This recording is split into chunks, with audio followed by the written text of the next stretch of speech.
Hello dear students, welcome in ASC starter. Dear students, पहले एक information कि अगर जिन बच्चों का NMMS का पेपर है, ठीक है, जो स्कॉलरशिप का है, तो मैंने वीडियोस कुछ बना रखे, प्लेलिस्ट में जाके देख लेना चैनल के अंदर। और आज की जो वीडियो है वो विज्ञान की कक्षा 8वीं की आकलन कार्यपत्रक 7 रहेगी। ठीक है, गले में पहले से सुधार है। ठीक है, तो आपको अच्छे से आवाज़ आएगी। ठीक है, पूरी कोशिश करूँगा। तो अब आप ये असेसमेंट है, तो पहले आप खुद आंसर देने की कोशिश करना। चैप्टर नंबर आपका साइंस का 16 है।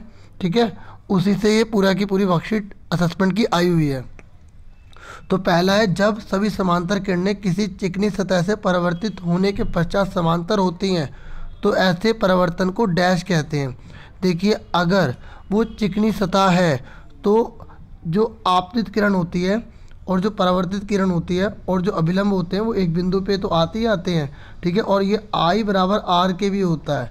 ठीक है, तो इसमें पूछा है कि वो नियमित होगा या अपवर्तन होगा या अनियमित होगा। तो जब चिकनी सतह पर समांतर परिवर्तित हो रही हैं तो इसका मतलब वो नियमित है, तो इसका आंसर A आएगा। ठीक है, तो पहले का आंसर क्या है? A। जिन्होंने A बताया वेरी गुड, उनको 1 मार्क्स। तो जिन्होंने चैप्टर पढ़ा होगा या वर्कशीट करी होंगी वो अच्छे से बता सकते हैं। उसके बाद कह रहा है, नए स्टील प्लेट में किस परावर्तन के कारण चेहरा स्पष्ट दिखाई देता है। ठीक है, नए स्टील प्लेट है ना, तो उसमें किस परावर्तन के कारण चेहरा बिल्कुल साफ साफ दिखाई देगा? नियमित, अनियमित, अपवर्तन या दोनों A और B? देखिए, परावर्तन तभी होता है जब वो पूरी तरह से स्पष्ट और चिकना हो, जिसमें परावर्तन आराम से हो सके। ठीक है, तो इसलिए इसका आंसर जो है नियमित परावर्तन है, यानी कि A आंसर है इसका भी। ठीक है, उसके बाद नेक्स्ट बोला गया है कि कौन दीप्त पिंड नहीं है। दीप्त पिंड का मतलब होता है जिसका खुद का प्रकाश हो। ठीक है, जैसे बल्ब है ना, तो इसका खुद का ही प्रकाश है, क्योंकि इसके अंदर इस प्रकार का सिस्टम है जिसके से खुद जलता है ये, है ना। और जो सूर्य है उसका तो है ही खुद का प्रकाश, है ना। और जो तारा है वो भी खुद का उसका प्रकाश होता है। चंद्रमा का खुद का प्रकाश नहीं होता, वो सूर्य से लेता है और तभी हमें चमकता हुआ प्रतीत होता है। और जितना प्रकाश उस पर नहीं पड़ता उतना वो दिखाई नहीं देता, है ना। तो इसलिए इसका आंसर क्या है? D। ठीक है, समझ में आ गया। उसके बाद नेक्स्ट क्वेश्चन है, किस परावर्तन में परावर्तन के नियमों का सफलतापूर्वक पालन किया जाता है। ये कह रहा है कौन सा ऐसा है जिसमें परावर्तन के नियमों का पालन किया जाएगा। सिंपल सी बात है, नियमित में ही तो पालन होगा। और मैंने आपको बताया था कि परावर्तन के नियम कौन से होते हैं। देखिए, जो किरण आती है ना, इसे आपतित किरण कहते हैं।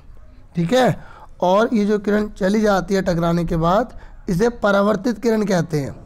और ये जो बिल्कुल बीच में 90 डिग्री की लाइन होती है ना, इसे अभिलंब कहते हैं।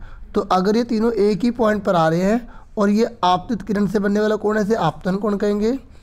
ये परावर्तित किरण से बन रहा है, इसे हम परावर्तन कोण कहेंगे। अगर ये दोनों बराबर है, ठीक है, ये दोनों बराबर है और ये एक ही बिंदु पर है, तो इसे हम बोलेंगे परावर्तन का नियम। और परावर्तन का नियम कहाँ लागू होता है? नियमित परावर्तन में। ठीक है, आप चैप्टर नंबर 16 पढ़ेंगे ना, आपको और अच्छे से क्लियर हो जाएगा। ठीक है, तो ये वाला इसका आंसर क्या? 4th। लास्ट पे और आंसर दोबारा बता दूंगा, जिससे कि आपको पता लग जाएगा क्या क्या है। ठीक है, जो सिर्फ आंसर जानना चाहते हैं। ये कह नियमित परिवर्तन किस सतह पर होगा। जो नियमित परिवर्तन है ना, वो किस पर होगा? दर्पण पर होगा, नई स्टेनलेस स्टील प्लेट पर होगा, लकड़ी पर होगा, या दोनों में होगा, A और B में। देखिए, मैंने आपको बताया ना, परिवर्तन नियमित तभी होगा जब वो बिल्कुल प्लेन चीज़ होगी। ठीक है, जिसमें पूरी शाइनिंग होगी, ठीक है, चमकदार होगी। तो दर्पण पर भी ऐसा है और नए स्टेनलेस स्टील पर भी ऐसा है। तो इसलिए इसका आंसर जो है वो होगा D, क्योंकि दोनों में ही परिवर्तन हो सकता है, नियमित वो भी। ठीक है, रेगुलर बोलते हैं इंग्लिश में।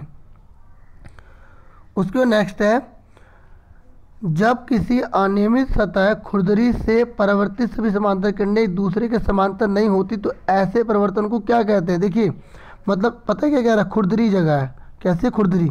तो आ तो समांतर रही हैं, लेकिन जा जो है टेढ़ी मेढ़ी रही हैं। तो ये क्या समांतर रेखाएं या नहीं है ना?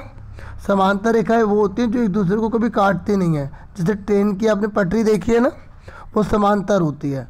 ठीक है, तो जब समांतर नहीं होगी, परिवर्तन समांतर नहीं होगा, तो उसे क्या बोलेंगे? उसे बोलेंगे अनियमित परावर्तन। क्या बोलेंगे? अनियमित परावर्तन।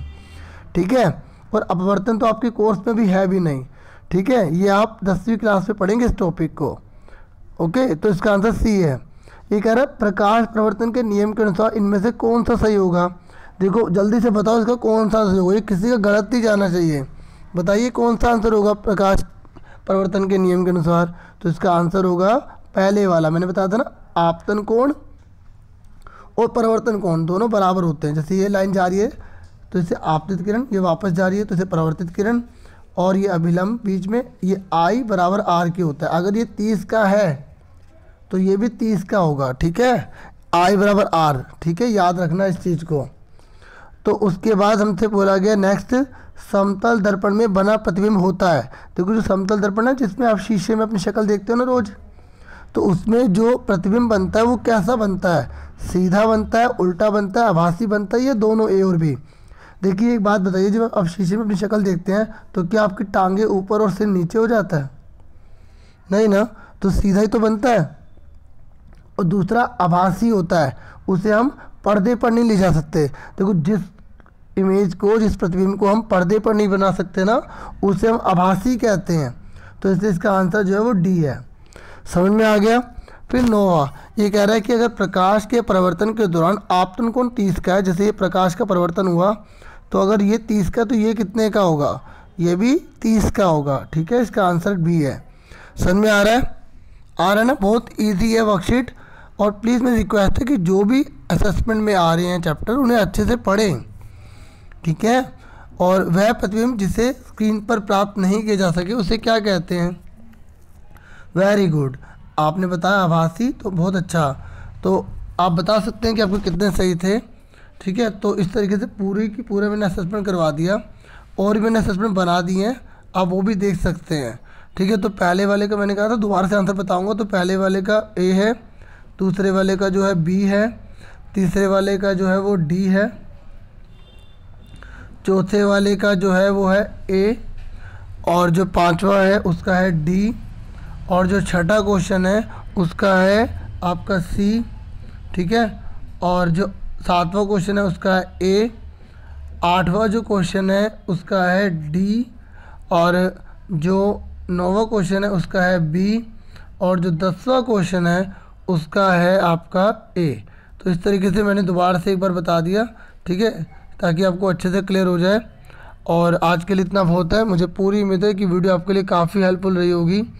आपसे फिर मिलेंगे, और वीडियो को लाइक ज़रूर कर देना, और चैनल को सब्सक्राइब जरूर करना अगर अभी तक आपने चैनल को सब्सक्राइब नहीं किया तो, और शेयर भी ज़रूर करना वीडियोस को, ठीक है। आपसे फिर मिलेंगे एक नेक्स्ट वीडियो में। Thank you for watching and listening carefully.